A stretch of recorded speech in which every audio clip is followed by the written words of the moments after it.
Der AM-Cast. Gespräche über Gottes Wirken heute und Mission weltweit. Herzlich willkommen zum AM-Cast, dem Podcast der Allianz-Mission. Wir berichten über Gottes Wirken weltweit und Mission heute. Mein Name ist Simon Dirks und ich lade Sie heute ein zu einem Interview, das meine Kollegin Evelyn Clement mit einer Frau geführt hat, die anderen Frauen weltweit Hoffnung schenkt. Evelyn war für ein Praktikum für einige Monate auf Zypern und hat dort mit Transworld Radio zusammengearbeitet und mit einer Mitarbeiterin steigt sie ins Gespräch ein. Das Interview ist auf Englisch. Wer es lieber auf Deutsch lesen möchte, kann das in der aktuellen Ausgabe unseres Magazins Move machen. Viel Spaß. I am Evelyn Clement and I have Jouds with me. You work with Women of Hope, a ministry of TWR, alias Transworld Radio. Would you like to tell us a bit more about yourself? Yeah, my name is Jouds. I am the producer and the coordinator of the program Women of Hope in the Arabic language that broadcasts to the Middle East and North Africa region, 22 countries.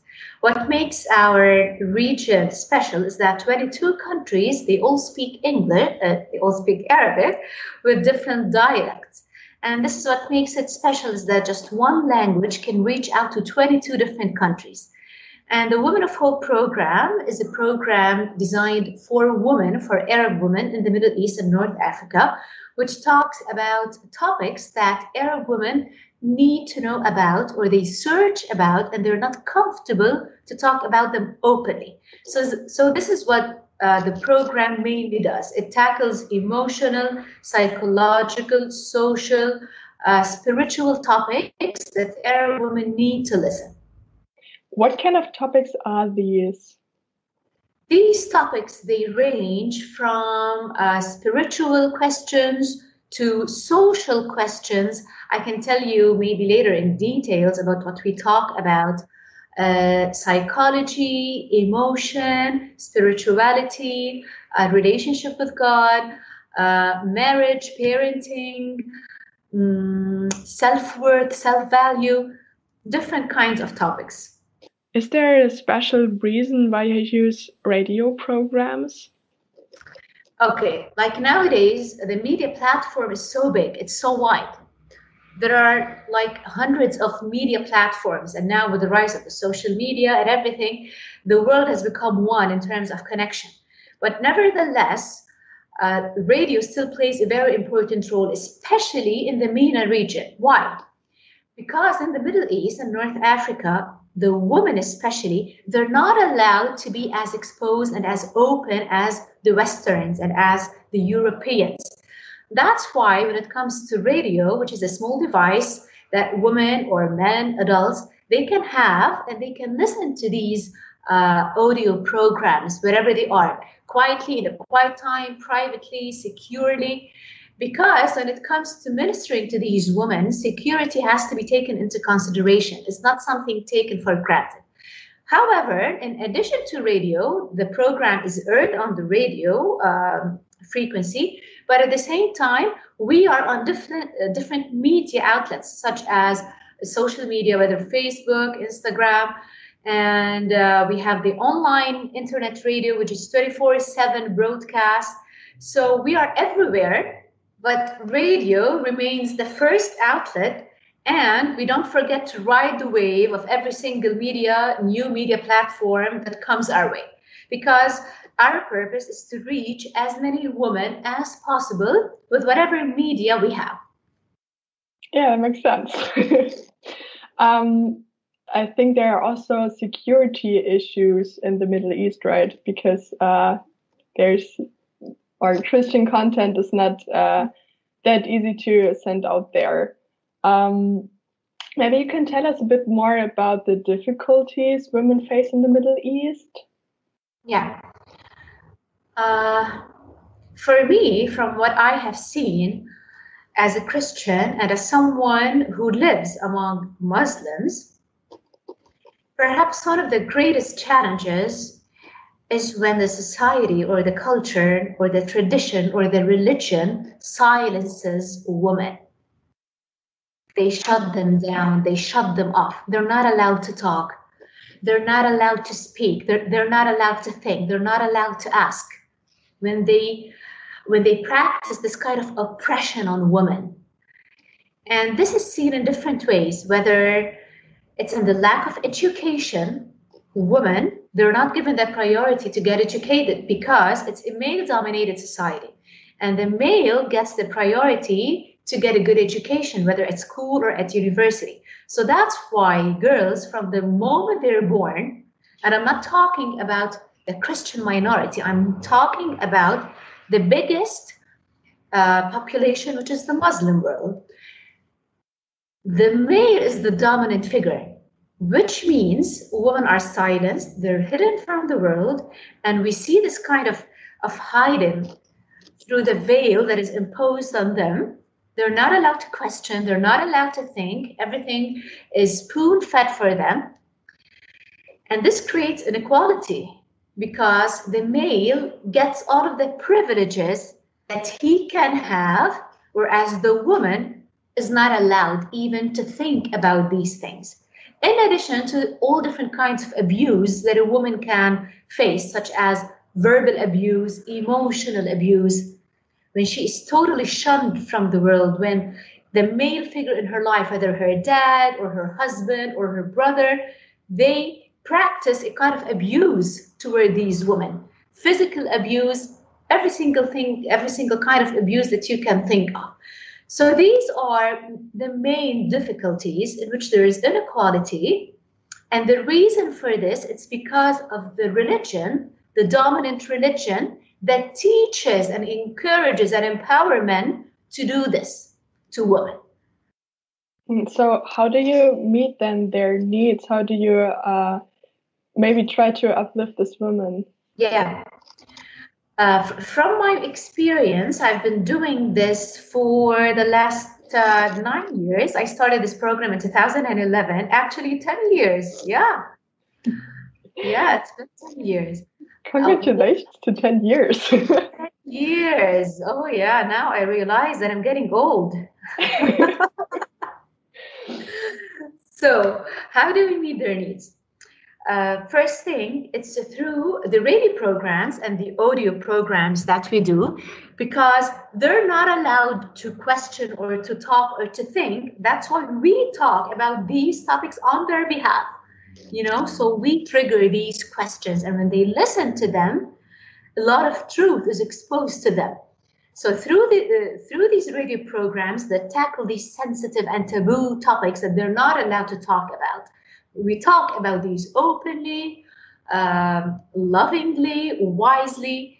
And another thing, we meet their needs, is that we give them a platform to ask questions without fear, to open up, to share personal stories, heartaches, and all of this is done in a very secure way.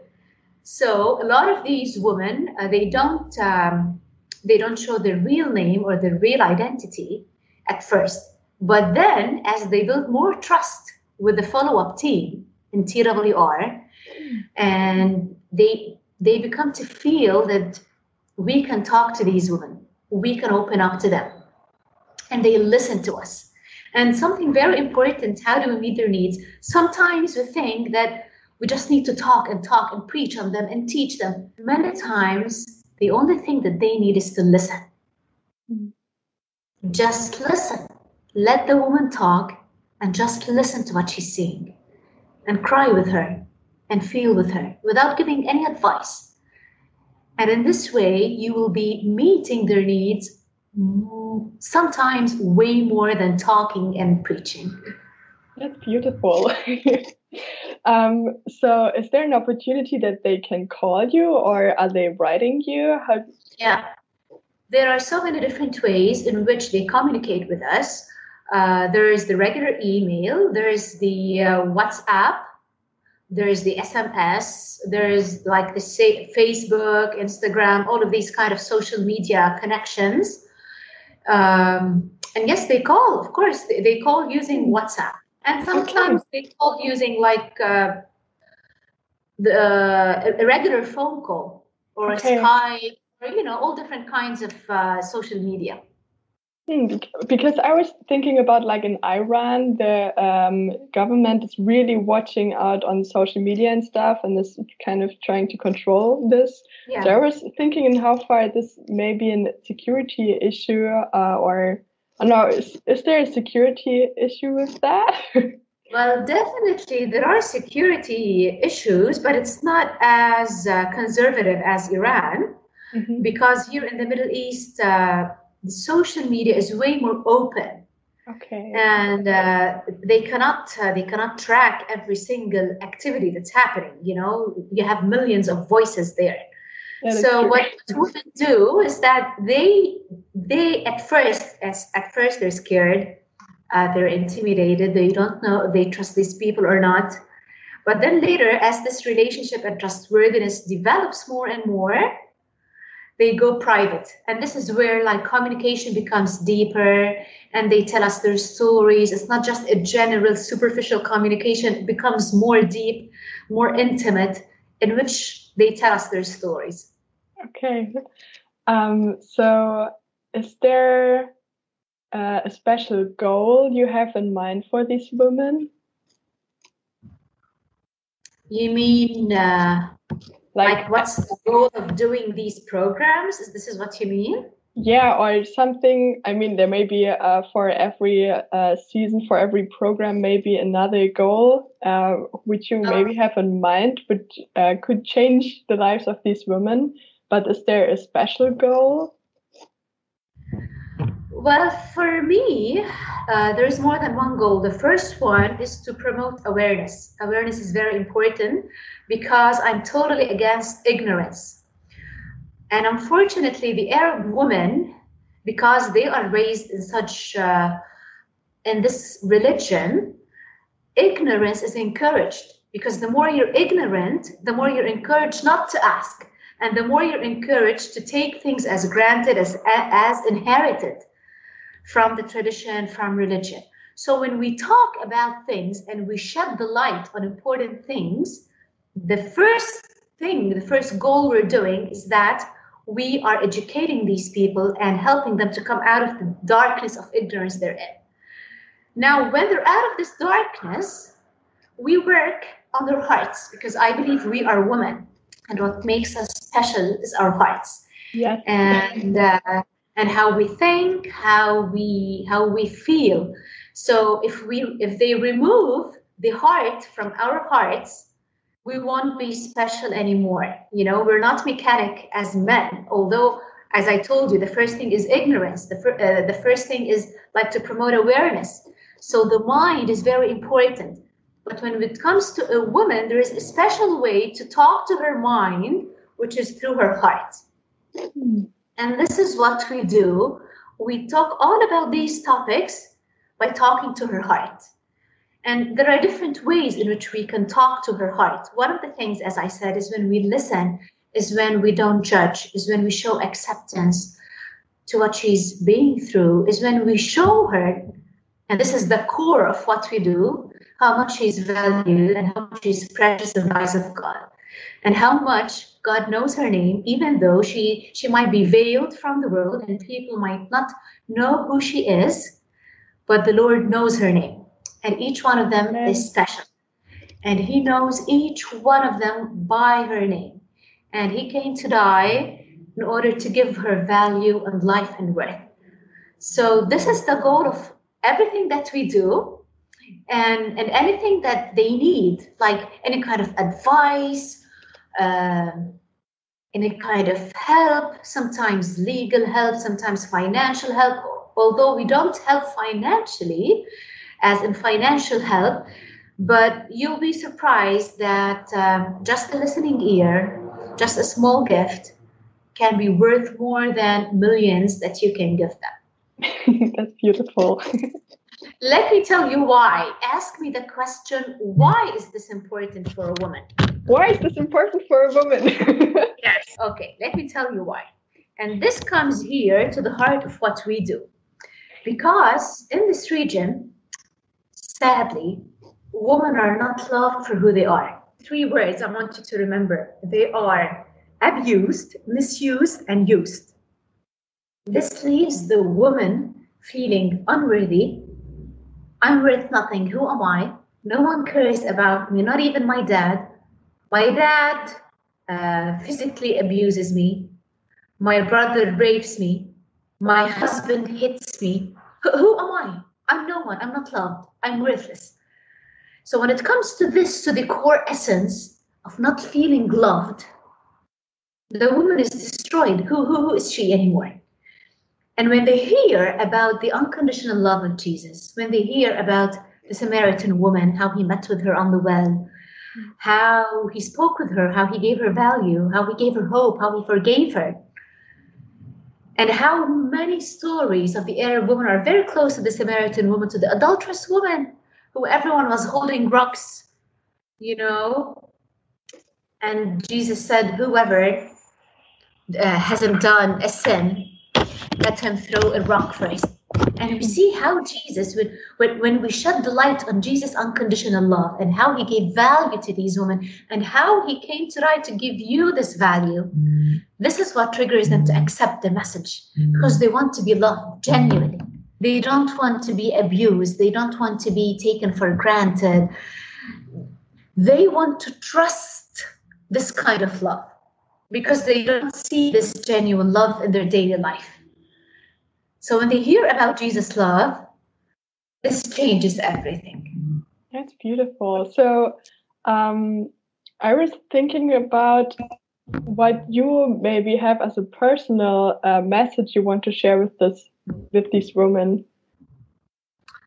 Yeah, my personal message for these women is that regardless of their names, regardless of the veils they hide behind, regardless of lack of education they didn't have, regardless of all of the dreams that they dreamt about and were not accomplished because they live in a society where dreams are not accomplished, regardless of the pain they live in, regardless of the darkness, regardless of inequality, of unfairness of life, there is hope in Jesus Christ.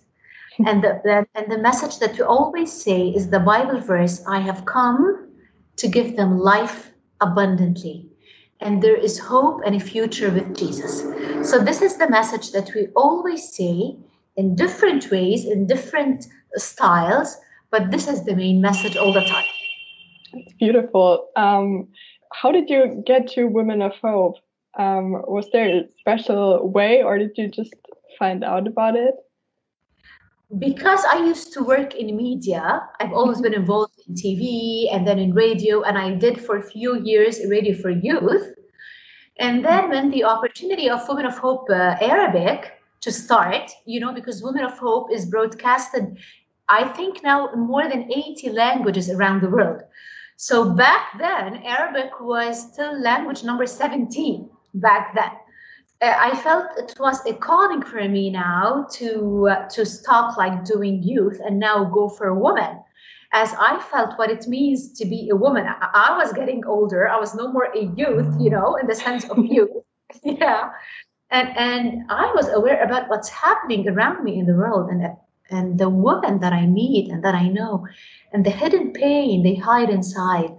And this is how the Lord opened this door for me. And here I am. We've been doing this for 10 years, and the Lord has blessed this small seed, and it has grown into a big tree. Yes. Is there a story you remember, like something or a woman you met or you had a phone call with or something that you have in your mind that maybe sometimes reminds you, okay, I want to have more of these women who I can give hope to? Yeah, there is a story that I share everywhere I travel, when I go and talk and speak about the plight of women in the Arab world. There's a very touching story that happened with me, and it opened my eyes to the need of these women to be seen and to be heard, and it made me see how many times we as Christians, because we're so privileged to be born Christian in the first place, and for us getting to know the Lord and having this freedom, many times we tend to put walls around ourselves and we don't see the need around us. And to make it worse, we look down at these women. Whereas these women, they need our love the most. Once I was at a gynecologist. I had an appointment with my gynecologist, and I was waiting in the waiting room. And there were like 6 or 7 women there. One of these women was totally veiled, this total black veil, from top to bottom. Not even her eyes were showing. She was wearing also the black gloves, total black. And we were waiting. And she asked me something and I replied. And from my dialect, she knew that I was not Jordanian. She knew that I was Lebanese. Yeah, because as I told you, we have different dialects. So she knew that I was Lebanese. And usually Lebanese are loved in the Middle East. There's something special about Lebanese. I don't know what is this, but... You're special. Thank you, Evelyn, you too. So when she knew that I was Lebanese, she really wanted to talk with me more. And for me, it was very weird, like, where shall I look? Like, I don't see neither eyes nor anything. So she was asking me about Lebanon, how much they love Lebanon, they love Lebanese. Like, what are you doing here? What brought you from Lebanon to Jordan? And, we were just chatting and talking. And then suddenly, out of the blues, she said, "Would you like to see my face?" Oh. I was shocked, there were women there. She said, "Would you like to see my face?" Like, it took me a few seconds to understand what's beneath this question. Like, I'm a total stranger, and she knew that I was a Christian, and I'm different from her, but she wanted to feel that someone is seeing her, that she has a face, that she's not just a black person in the darkness. And then I said, "Yeah, I would love to see your face." It was a very sudden question for me. And because she cannot unveil herself in public, she took me to another room and she started to unveil herself like one wrap after the other until I saw her face, and I was shocked that she was very young. She was extremely young. She was in her 20s, but she looked like in her 60s because how much the veil makes them look older, it hides them from the world. And when I saw her face, I told her, "You're so beautiful. You have such a beautiful face." And like, she was in tears and she said, "Yeah, I know, but I cannot show this face to anyone. But a voice in my heart told me to show you my face." And then I had the courage. I said, "You know what? There is a voice in my heart too that is telling me but I want you to listen to a radio program that I do."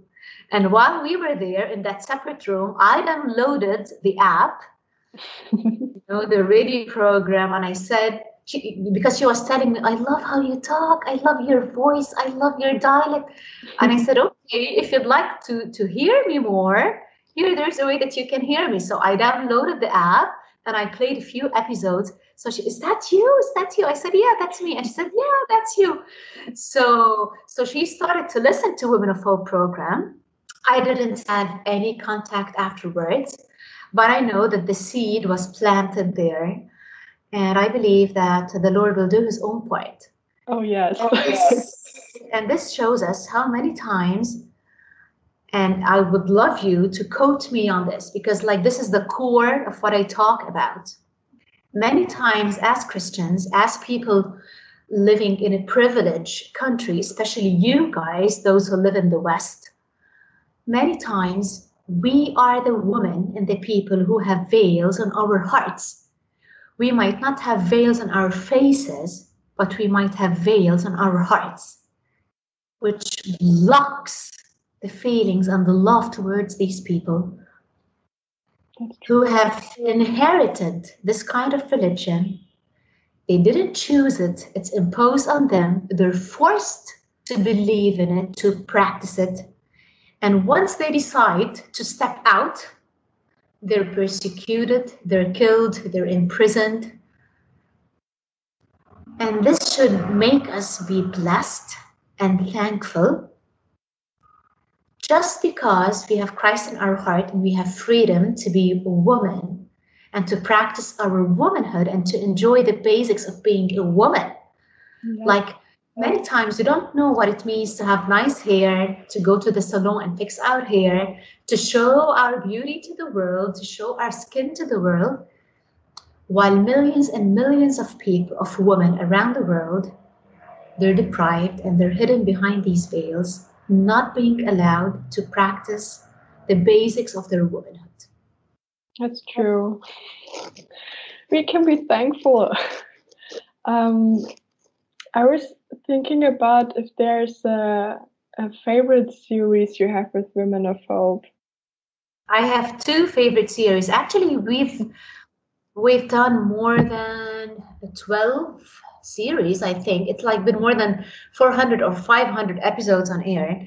But one of my favorites, I have two favorites. The first one is women heroes of the Bible and how their challenges back then and deprivation, they're very similar to the Arab women nowadays. And how God in the Old Testament and Jesus in the New Testament gave them hope and a future. And we talked about Sarah, Rahab, the Samaritan woman, Leah in the Bible, all these kind of Hannah, like 13 women, I can't remember all of them now, how their challenges, their pain, whether not being able to have children, not being loved by her husband, all these kinds of challenges, the shame, just the fact to live in shame, like the Samaritan woman, to live in constant shame.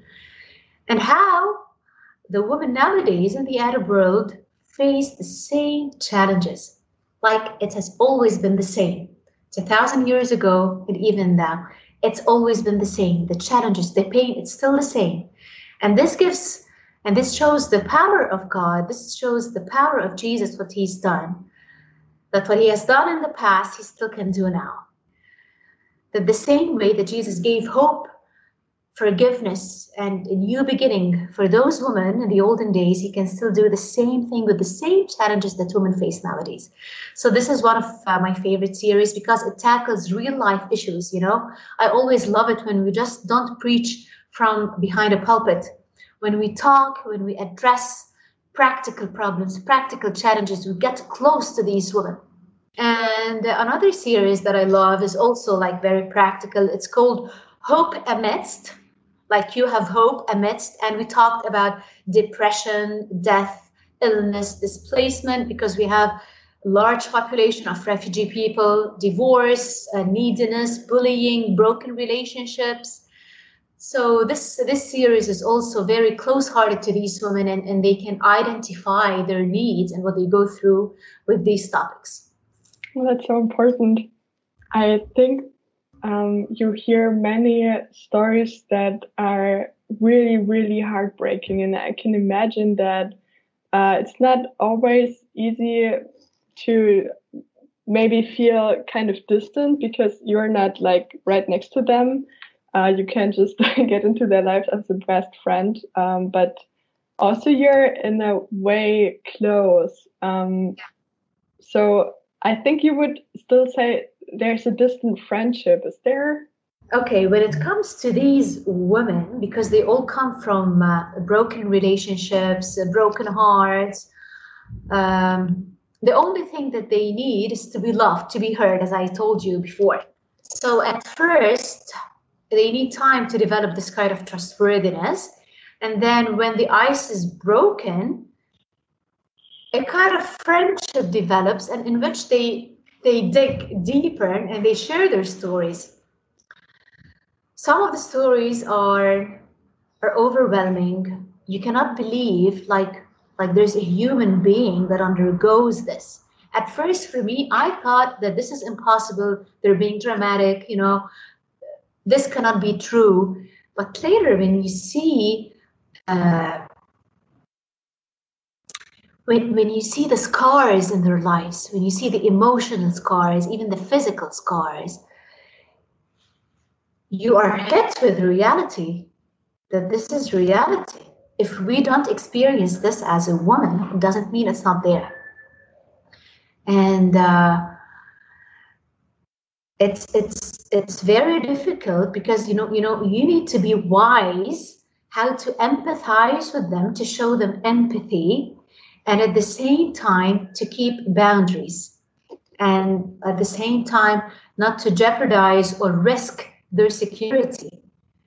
Because many times, while they are really hurting women and women in pain, many times they trigger these kind of things to put us into trouble.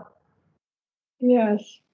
So there is a fine line how to go around these things. It always needs wisdom, a loving heart, how to choose your words, how to listen to them, to show them acceptance, and at the same time to keep the limits, to keep boundaries, in order for both parties to be safe. What kind of boundaries are these? It's like you can share with me some things and I can hear you, but there's something I cannot do more for you, because these women, many times they come from this brokenness. They feel that you have to give them the answer, that you have to heal them, that you have to find a solution right now. They are that brokenhearted, they are that helpless. And many times we cannot do this due to many different reasons, due to geographic distances, due to religious, political. There are many restrictions. So this is where the boundaries come into place, come into practice. So these are also the difficulties Women of Hope faces in the Middle East, right? Yeah. Okay. Some women, I can imagine, become Christians with your program. I mean, maybe that's also a goal in the end. What do you think makes them do this dangerous step? Because, becoming a Christian is not always that easy and can be really dangerous. Mm-hmm. Yeah, as I said, I mentioned it a bit before. The first trigger to these women to become Christians is the unconditional love of Jesus that they hear about, that they're not used to hear about, that they're not used to be loved like this. Like, is there really a person who is willing to overpass my mistakes, that I can stand in front of him without shame, without guilt? Does this kind of a male figure exist in life? Because as I said before, all of the male figures they see and they live with, it's totally the opposite. So these women, they're not used to be loved genuinely for who they are. As I said, they are misused, abused, and used. And they're not valued, they're not respected. So when they hear about Jesus' love and how he forgave the Samaritan woman and how he spoke with her and gave her value and how he didn't judge the adulterous woman, this kind of love, it melts all of the chains of their inherited religion. So if there is one word that I can sum it up, why would these women embrace Christianity? Why would these women come to Christ? It's just one word: love. Wow. Yeah, that's true. I mean, in the end, I think this is maybe a lot of times the thing why people turn to Christ, because this is just unconditional love and you can't really understand it, but it's there. Jesus called us to unity, to live out this love. And as you said, we sometimes overlook these women who are veiled, also in Germany, because I don't know, there's kind of a distance I am feeling, because I don't know how to talk to them. Can they speak German? Do they understand me? Do you have an idea how we can live this unity, how we can just, be with them? Yeah, like I always say, Evelyn, it has to start within us first. As Christian women, as women in the West, it has to start within. The first thing, we have to break the bondage of fear. Because whether we accept it or not, what we have seen in media from these people is scary. They kill, they destroy. This is what they do.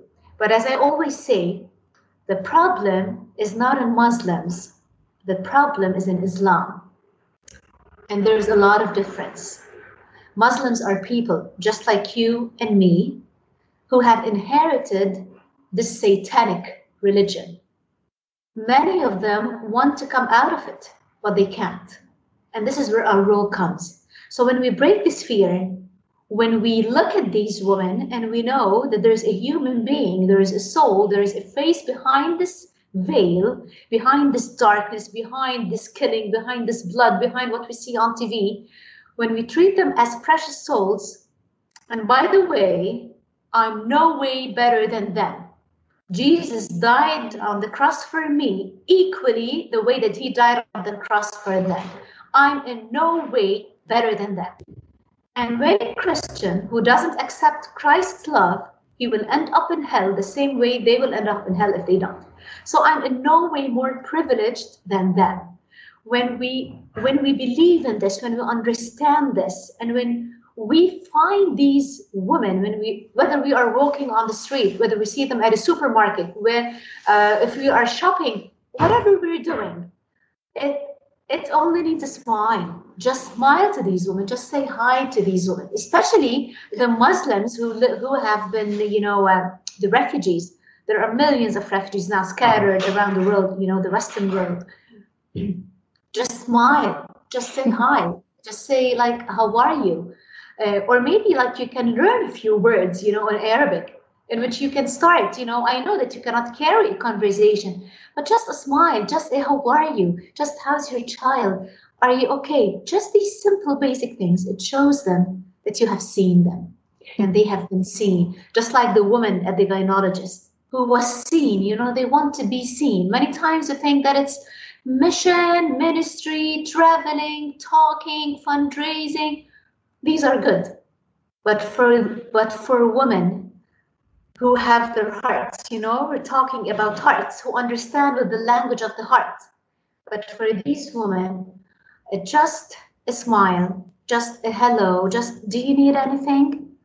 Will open a conversation and will show them that Christians, like in the Western world, they're people that can be loved. Because at the same time, these people have been brainwashed ever since they were girls, ever since they were in their mother's womb, that the Christian world is satanic, That's why they grew up with this anger and rage towards Christians. And they're not given the right meaning of what it means to be a Christian. It's what they see from the media. So that's why when we have the chance to look to these women, to talk to them, to give them a banana, to give them an apple, to buy something, to smile, anything, it all starts there. I just wanted to ask you this question at the end, because you said it would be good to maybe just know how to say, hey, how are you in Arabic? So yeah. I just wanted to ask you this. Yeah, how do you say? That's nice. First, when you want to say hello, yes, you say marhaba. Marhaba? Yeah, exactly. Marhaba, it means hello. Okay, marhaba. Maybe it's good to write them down. marhaba.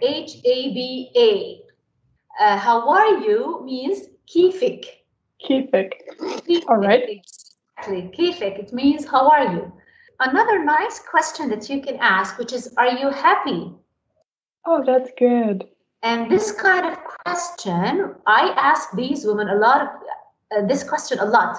Are you happy? And suddenly she'll burst into tears, even without knowing. She will say, no, I'm not happy. And this is a trigger for her to start a communication with you. So are you happy? You can ask her, mabsuta? Mabsuta. Amma, or you can ask her, I'm trying to use the words, that are not difficult for you to pronounce. Thank you. Mabsuta is very Lebanese. I'm afraid that, in some countries, they wouldn't understand mabsuta. Maybe farhane, like from the word joy, farah, it's like known by more people. So yeah, farhane, Farhane. Farhane. All right. Thank you so much for this interview. It was so nice. Yeah, Evelyn, it was so good to see you again. Thank you. Blessings to you and your family. And Yeah, I hope we will see each other again, maybe latest in heaven, but I hope more earlier. Let's hope before this, but in case we didn't, see you in heaven. Danke für Ihr Interesse und dass Sie so Teil von Gottes weltweiter Mission sind.